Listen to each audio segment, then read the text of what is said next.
Hey kids, it's Alabama Annie with another episode of Stories and Songs for you. And today I'm really excited about this. I found out not too long ago that I am being inducted into the Alabama Blues Hall of Fame.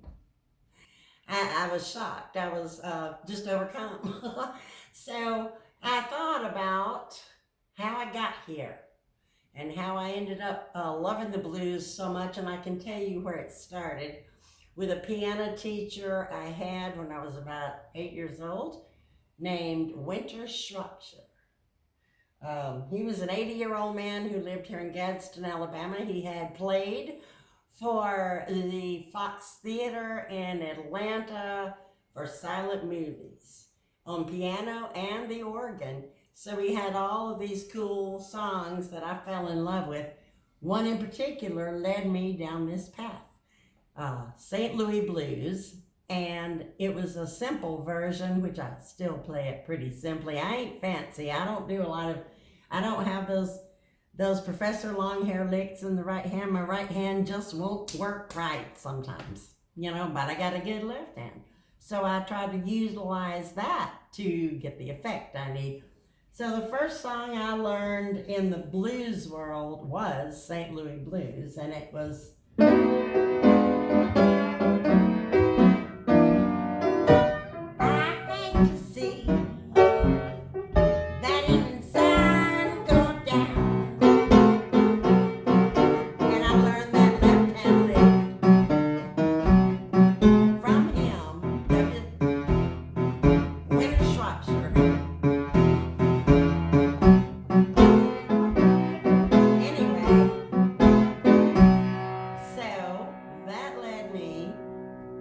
once I started buying my own records and stopped listening to my mother and dad's music, which some of it was good. They still listened to some big band stuff, but they liked country at that point, and I didn't like country at all. And in fact, I'm just coming around to country. Somehow in my little pea brain, I tend to write songs that lean toward traditional country. But I bought an album. It was called, I believe, Brothers and Sisters by the Allman Brothers. I could be wrong. It could have been a live album. I'm not sure. But there was a song, several songs that caught my attention, but one in particular, which was Whipping Post. And I noticed that a lot of the songs were not written by anyone in the Allman Brothers band, so I wanted to know who those people were. That guy was Willie Dixon.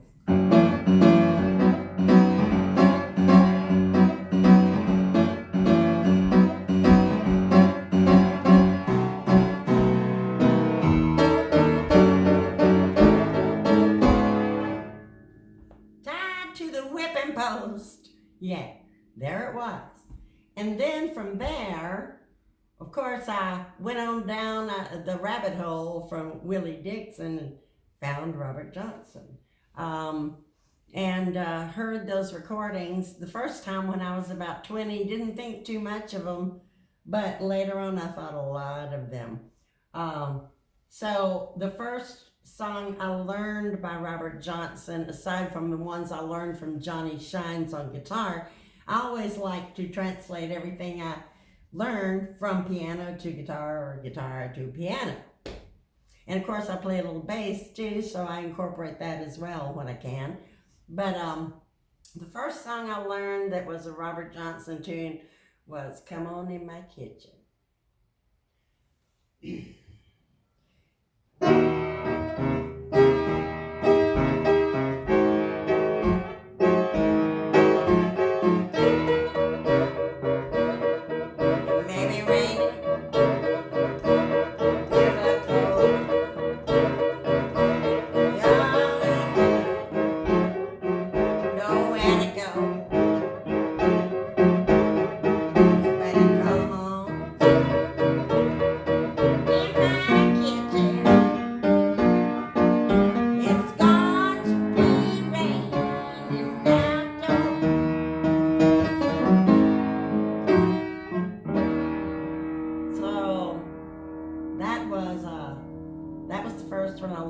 was a Robert Johnson tune. Then, of course, I was co-owner in a blues label for a while here in Gadsden, Alabama.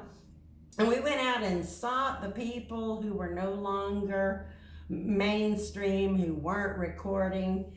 We looked at James Son Thomas, but that didn't work out. He had mixed emotions at that point in his life, and then we found Johnny Shines. He was living in Tuscaloosa at the time, or I guess Holt. I don't really remember, but at any rate, we talked him into coming to Gadsden and recording a project, which was the first project he recorded in years because he'd had some health issues. And we recorded him and put him back on the road, sent him to Europe, and that led to other things. But Johnny taught me just about everything I know about slide on guitar. And I was around some other really good slide players too, but he affected me in a great way. And then one of his songs I translated to piano, and it's Tell Me Baby. It's goes something like this. Well, won't you tell me, baby, what on earth is wrong with you?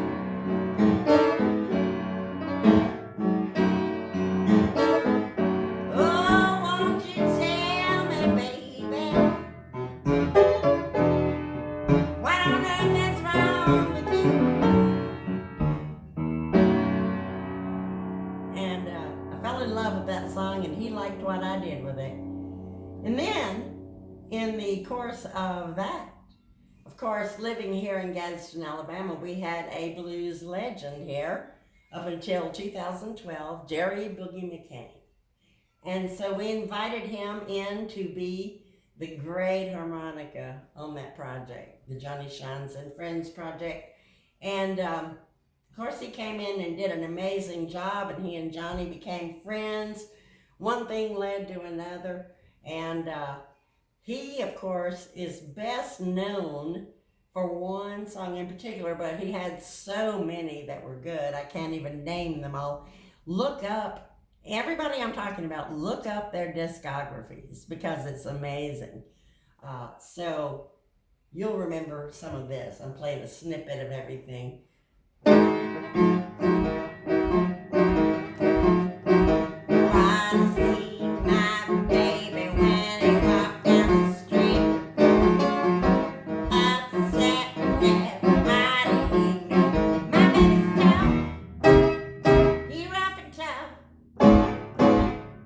And that's tough enough. That's tough enough. Of course, I changed it to he in my case. Anyway, so that was Jerry Boogie McCain, Tough Enough. The Fabulous Thunderbirds covered that. And then in the course of all this going on, I moved to Memphis. And I decided I wanted a house gig on Beale Street, and by golly, the Lord let me have it. Brought my son in to play drums when he graduated high school and had a great time. Well, we met some amazing people in the course of that. Fred Sanders, Charlie Wood, and Uncle Ben Perry, who came from West Virginia. He was an elderly man when we met him. We recorded him as well. In fact, we brought him to the studio before I moved to Memphis. But Uncle Ben Perry had some really cool songs. He used to play for Saturday Night Fish Fries. That's how he got his start. And then he, I think as he got older, he wanted to be where there was more blues, so he came to Memphis. I don't know the backstory on that. But he had one song that I like. It's, Mama, Mama, take a look at Sis. She's out on the levee doing the double twist. I'm so happy. So here we go.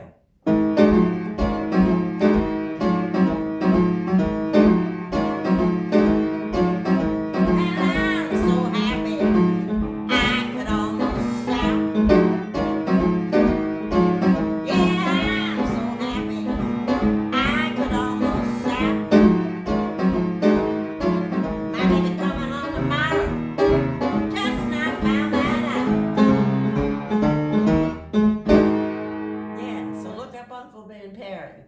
He had a lot of cool people on his project too, and that led to my getting to work with John Lee Hooker for a brief time. I played bass behind him.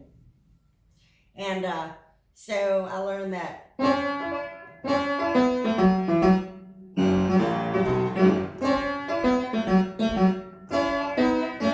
I screwed that up, but you get the gist of it.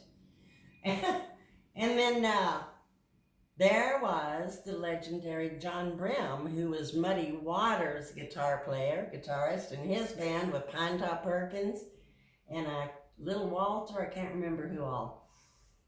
But John Brim came to Gadsden, Alabama and recorded a project, and in fact he recorded his most popular tune and revamped it. Van Halen had covered it. It was the Ice Cream Man.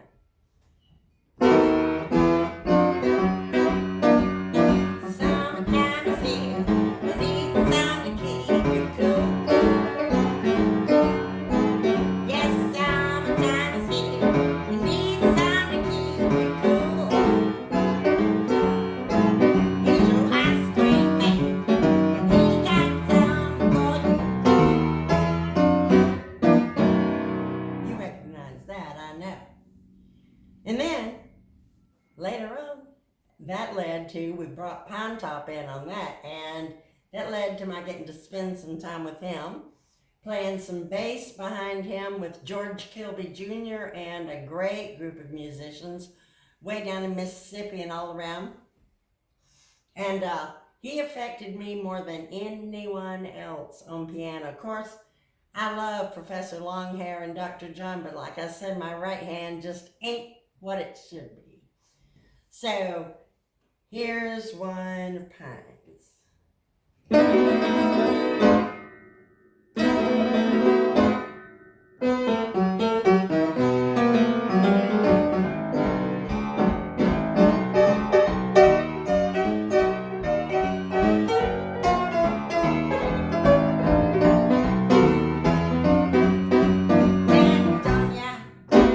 Don't ya?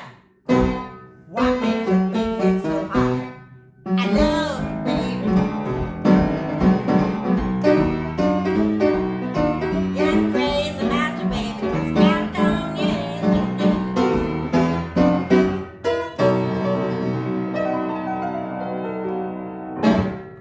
Pinetop Perkins I loved his hands. He just had the most creative, beautiful hands.